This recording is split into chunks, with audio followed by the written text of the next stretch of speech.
All right, class, we're going to take a brief overview of what we learned yesterday, which is multiplying numbers by 7. So first, what I want you to do before we get our lesson started is I have an entrance ticket for all of you, and it just has a few problems of numbers being multiplied by 7. Do your best work and take your time. I'm going to hand them out to you now. There's some pens and pencils available. And once I'm done handing these out, I'm going to set a 3-minute timer, okay? And your time starts now.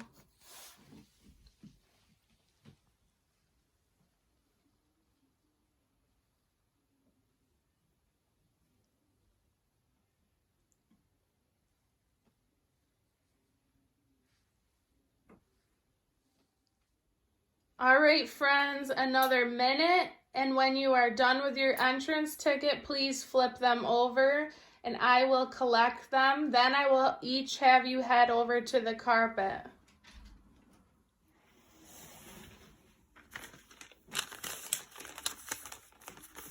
Nice job, guys. Now head to the carpet.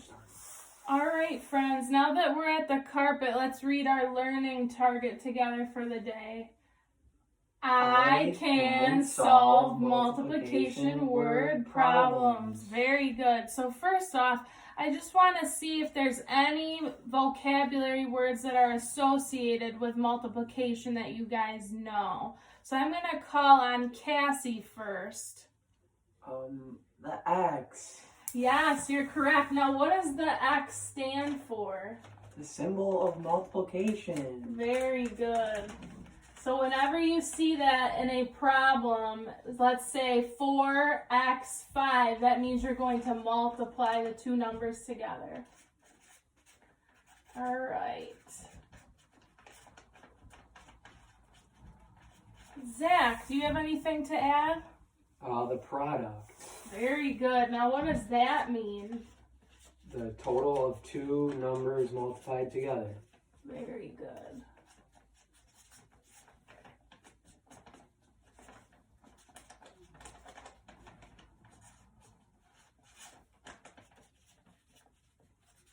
So for example, like that previous problem I just said, 4 times 5 equals 20, so 20 is the product. Awesome. Rachel, do you have anything else to add? The factor. Very good. Now, why is the factor important for multiplication? What does it mean? Numbers that are multiplied together to get a product. Very good.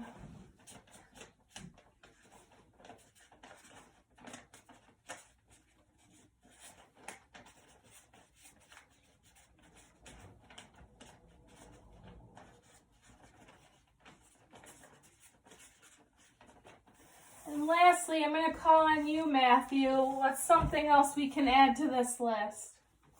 One property. Awesome. Now, what does that mean, Matthew? Any number multiplied by 1 is that number. Very good.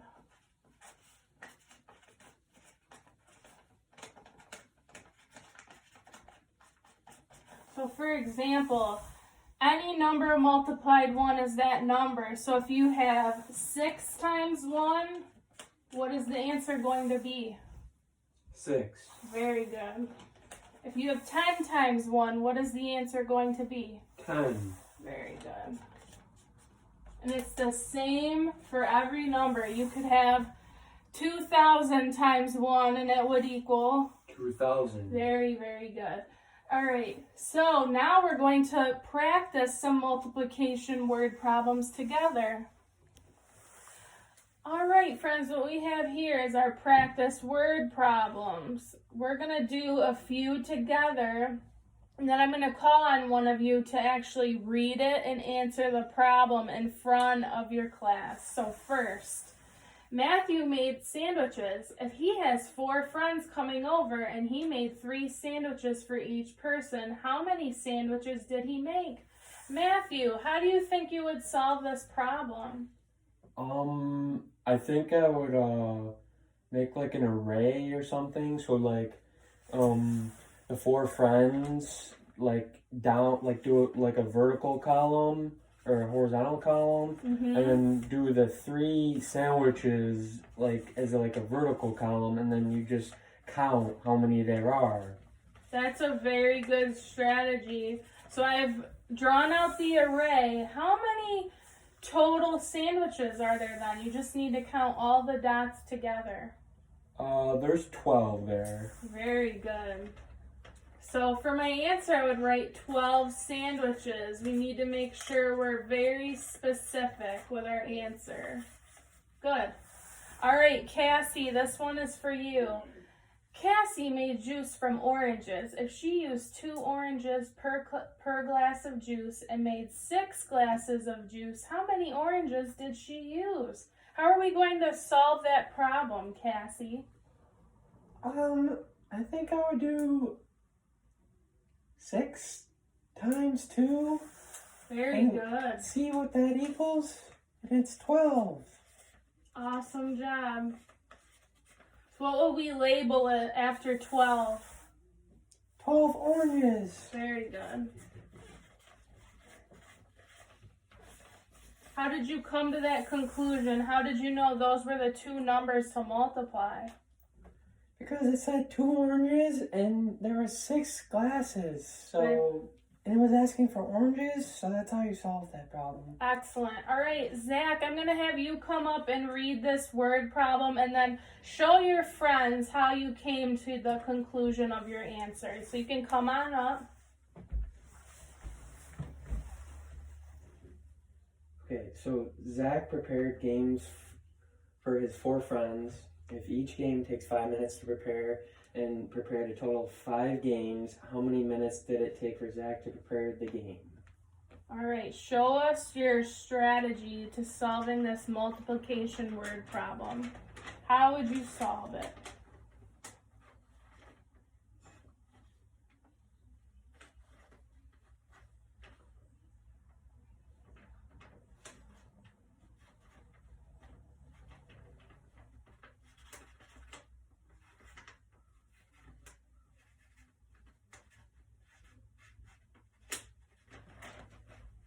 All right, now face the class and tell them exactly what you did. Okay, so I saw that there was 5 minutes for the total of 5 games, so I eliminated the 4 friends because that doesn't have anything to do with the problem.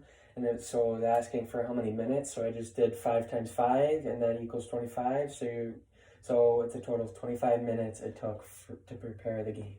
That's very good the way you solved that, because the 4 friends at the beginning can be kind of tricky, but you were able to eliminate that knowing that it has nothing to do with the number of minutes spent. Very good. You can take a seat now, Zach. All right, last problem, Rachel. Here we go. Rachel tried to compute her expenses for the game night. If she spent $9 for each game, they played a total of 5 games. Write an equation for how much money she spent on games that night. So basically you're going to kind of write it out like Zach did for an equation and then the total amount of money. Okay, so $9 in the 5 games. So you're gonna do 9 times 5, and that's 45. Very good. $45 total. Excellent, class. All right, friends, that was a really nice job with that lesson. You all did a wonderful job thinking about each word problem and solving it. So now I want you to break up into pairs. I'll have Matthew and Cassie work together and Zach and Rachel work together. I each have a multiplication word problem worksheet for you guys to work on each problem together and try to break it down and work on it together, solving it. Okay, so I'm going to hand these out now to you guys. All right, friends, I'm going to start a 10-minute timer for you guys to work on your multiplication problems in pairs. The time is going to start now. Okay, Rachel, I see in the problem that it says there's 8 muffins and and there's 4 baskets and there's 8 muffins, sorry, in each of the 4 baskets. So I have a solution for that. So you just do the 8 muffins times the 4 baskets, and that's 32. What do you think? Is that like a good answer? Yeah, I think it's a good answer.